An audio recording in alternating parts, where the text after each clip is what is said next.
السلام عليكم حبايبي، أخباركم إيه؟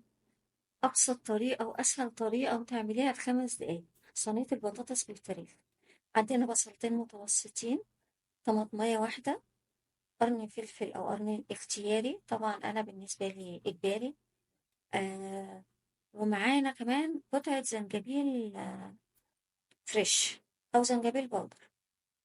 هنحطهم كلهم في الكبة، هنضربهم مع بعض. يعني مش عايزينهم ضرب ناعم قوي ولا خشن قوي، يعني حاجة وسط كده. يعني هوريكم دلوقتي.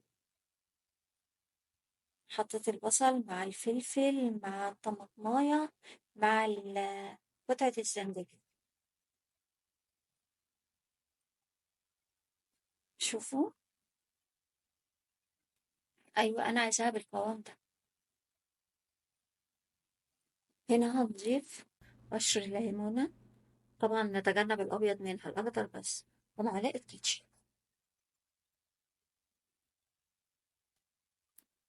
وهنا كمان هضيف مكون يعني، لا، الأول هضيف حوالي ربع كوباية ليمون ومعلقة خردل.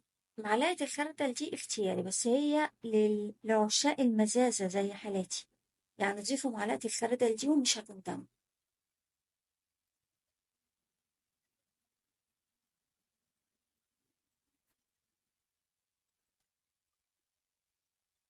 طبعا نص معلقة فلفل اسود، والملح طبعا حسب الرغبة، وشوية زعتر كده على ايدك نفركهم كده زي ما انتوا شايفين، وهنحطهم على الخلط. الزعتر ده يعني انتوا هتحسوا بطعم صينية البطاطس من الريحة بتاعته. هنقلبهم كلهم مع بعض كده، الخلطة بتاعتنا بقت تمام. معانا فرخة متقطعة التقطيعة اللي انتوا عايزينها، الطريقة اللي انتوا عايزينها. غسلتها كويس جدا، قطعتها يعني الصدور زي ما انتوا شايفين شرايح كده علشان التتبيلة تدخل جواها. غسلتها كويس جدا بالدقيق وبالليمون. وتجنبوا دايما ان انتوا تغسلوها بالخل. الخل يا جماعة بيظهر الزفارة، يعني مرارا وتكرارا اقول الكلام ده. هنحط عليها الخلطة كلها وهنتبلها كويس، وهندخل الخلطة جوه التشريحات اللي احنا عملناها، وهنسيبها تتركن حوالي ساعتين. معانا هنا البطاطس حسب الكمية بقى اللي انتوا عايزينها.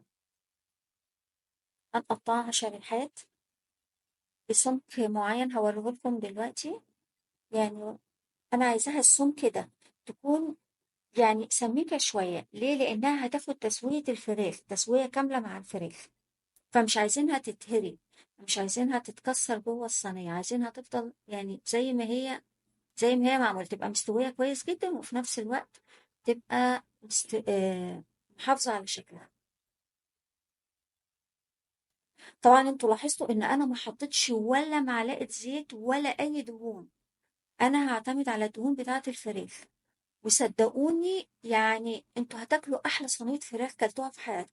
وبتبقى خفيفة وما فيهاش يعني تاكلوا منها على قد ما تقدروا، ما فيش اي مشكلة ولا في اي قلق منها.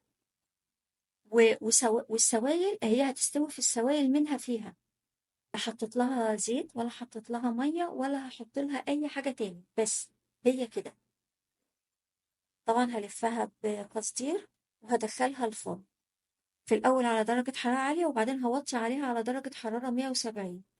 هتاخد وتدي مع نفسها في الفرن لغاية لما تخرج لي بالمنظر ده.